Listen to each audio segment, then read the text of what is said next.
The Hello Kitty murder is one of Hong Kong's most infamous criminal cases, involving a gruesome murder that captivated the public and raised significant concerns about crime, violence, and youth culture in the region. The case took place in the mid-1990s and involved the tragic death of a young woman named Fan Man-yee, whose life was cut short in a particularly horrific manner. The details surrounding her death, the subsequent investigation, and the societal implications of the crime have made it a focal point of discussion in Hong Kong's history. In April 1999, Fan Man-yee, a 23-year-old woman, was reported missing by her family. She had been involved in the local nightlife scene and was known to have connections with various individuals in the underworld. Her disappearance raised alarms among her family and friends, who knew her to be a vibrant and spirited person. Concern for her safety led to an extensive search, but the mystery of her whereabouts deepened, and the case quickly gained media attention. The investigation took a shocking turn when, in May 1999, police received a tip-off that led them to a gruesome discovery in a small apartment in the district of Man-lok. There, they found remains that were later identified as those of Fan Man-yee. The circumstances of her death were horrifying. It was revealed that she had been brutally murdered and dismembered, and her remains were placed inside a Hello Kitty doll, which became a macabre symbol of the case. The use of the doll, a beloved character that represents innocence and childhood, contrasted starkly with the brutality of the crime, leading to widespread media coverage and public outrage. As the investigation unfolded, authorities focused on several individuals who were believed to be connected to the murder. Among them were two men, 30-year-old Man-lok and 28-year-old Kwan, who were alleged to have been involved in Fan's life prior to her death. They were suspected of being part of the seedy underbelly of Hong Kong, where violence and crime often intersected with the lives of young people seeking thrills and excitement. The police gathered evidence, including witness testimonies and forensic analysis, to build a case against the suspects. During the police investigation, disturbing details about the circumstances leading up to Fan's murder emerged. It was revealed that she had been involved in a dispute with Chan and Leung over money, which had escalated to violence. Eyewitnesses recounted that Fan had been seen entering the apartment where she was later murdered, and it was alleged that she was subjected to horrific abuse before her death.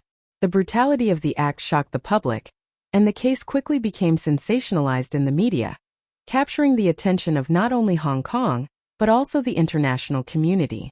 As the trial began, the prosecution presented a grim picture of the events leading up to Fan's murder.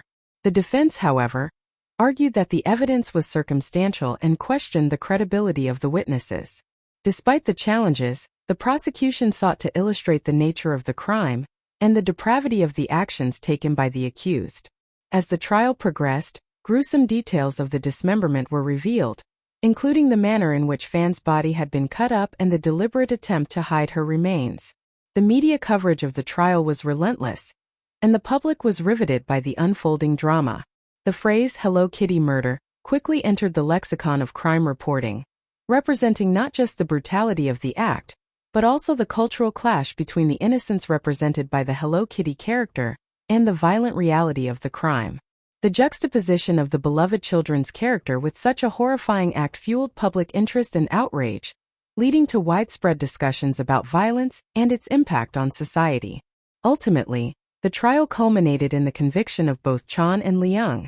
They were sentenced to life imprisonment for their roles in the murder. The case left an indelible mark on Hong Kong society, sparking debates about crime, morality, and the influences that lead young people to engage in violence.